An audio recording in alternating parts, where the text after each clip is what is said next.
தற்போதைய அண்மை செய்தி. ஐடி இளைஞர் கவின் ஆணவ கொலை தொடர்பாக தேசிய ஆதி திராவிடர் ஆணைய தலைவர் விசாரணையை தொடங்கினார்.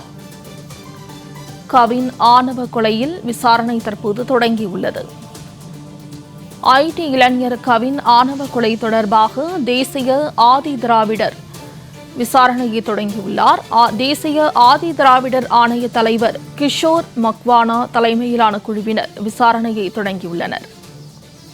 நெல்லை மாவட்ட ஆட்சியர் காவல்துறை அதிகாரிகளிடம் தேசிய ஆதி திராவிடர் ஆணைய தலைவர் விசாரணையை தொடங்கியுள்ளார். கூடுதல் தகவல்களை வழங்குவதற்காக நெல்லையில் இருந்து செய்தியாளர் செல்வராஜ் இணைகிறார். செல்வராஜ், கவின் ஆணவ கொலையில் வழக்கில் தேசிய ஆதி திராவிடர் ஆணைய தலைவர் விசாரணையை தொடங்கியுள்ளார். முழு விவரங்களை பதிவு செய்யலாம்.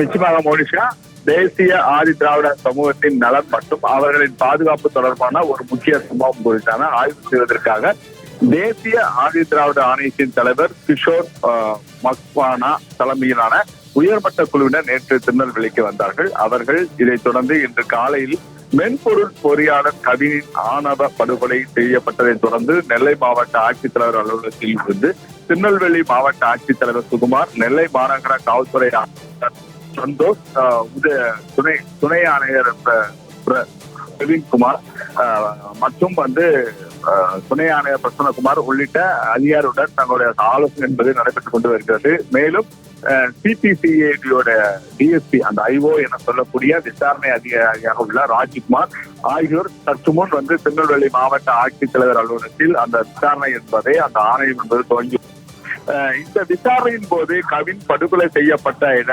தொடர்பாக தங்கள் பல்வேறு கேள்விகளை எழுப்பியுள்ளார்கள். ஏனென்றால் கவின் படுகொலை செய்யப்பட்ட பிறகு அவர்கள் உடலை வாங்காமல் உறவினர்கள் தங்கள் போராட்டம் நடத்தியது எதற்காக, ஏன் இந்த அரசு உடனடியாக அவர்களுக்கான நிவாரணம் மற்றும் எந்த உதவி என்பது தொடர்பான கேள்விகளை எழுப்பிக் கொண்டு வருகிறார்கள்.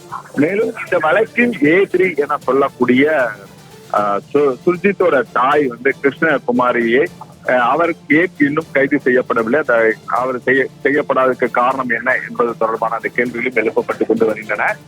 மேலும் அவர்களுக்கு தேவையான, குறிப்பாக அந்த பகுதியில் அவர்கள் வன்கொடுமை தடுப்பு சட்டத்தின் கீழ் வழக்கு பதிவு செய்யப்பட்டாலே அவர்களுக்கு தேவையான வீட்டுமனை பட்டா, விவசாய நிலம் மற்றும் அவர்களுக்கான அந்த வன்கொடுமை தடுப்பு சட்டத்துக்கான அந்த நிதி என்பது உடனடியாக வழங்கப்பட வேண்டும். அந்த நிதியில் முதல் கட்டமாக 6 லட்சம் ரூபாய் திருநெல்வேலி மாவட்ட நிர்வாகம் சார்பாக வழங்கப்பட்டுள்ளது.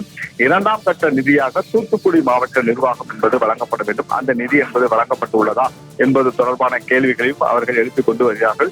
தொடர்ந்து தென் மாவட்டங்களில் இது மாதிரி ஆணவ படுகொலை என்பது மிக அதிகரித்துக் கொண்டு வருவதன் காரணமாக காவல்துறையினர் என்ன மாதிரியான நடவடிக்கைகளை மேற்கொள்ளப்பட்டு வருகிறது என்பது தொடர்பான கேள்விகளும் மேற்கொள்ளப்பட்டு வருகின்றன.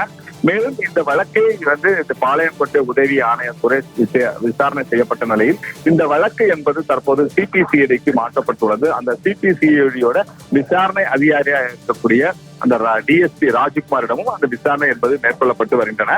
இந்த ஆணையத்தின் அவரோட தலைமையில தனிச் செயலாளராக கௌரவ் சால்டார், தேசிய ஆதி திராவிட ஆணையத்தின் துணை இயக்குநராக டாக்டர் ஸ்டாலின், தேசிய ஆதி திராவிட துறை ஆணையத்தின் சென்னை கிளை இயக்குநர் டாக்டர் ரவிவர்மன், ஆராய்ச்சி அலுவலர் எஸ் சுரேஷ், முதுநிலை ஆய்வாளர் லிஸ்டர் மற்றும் ஆய்வாளர் மதன் ஆகியோர் தலைமையிலான அந்த குழுவினர் தற்போது இந்த விசாரணையை துவங்கி கொண்டு வருகிறார்கள்.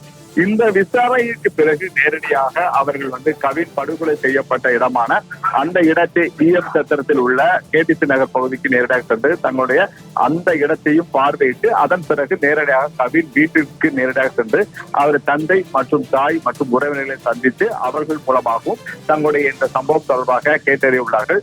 மேலும் தற்போது இந்த விசாரணை என்பது துவங்கப்பட்ட நிலையில நெல்லை மாநகர காவல்துறை ஆணையாளர் உள்ளிட்ட பல்வேறு அதிகாரிகள் கொடுத்த அறிக்கையை மாவட்ட ஆட்சித்தலைவரிடம் ஒப்படைத்தார்கள்.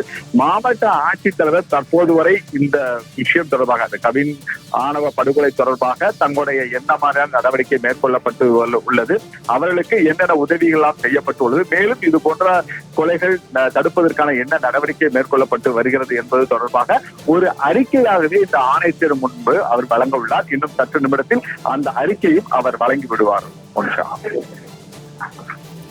செல்வராஜ், தகவல்களுக்கு நன்றி.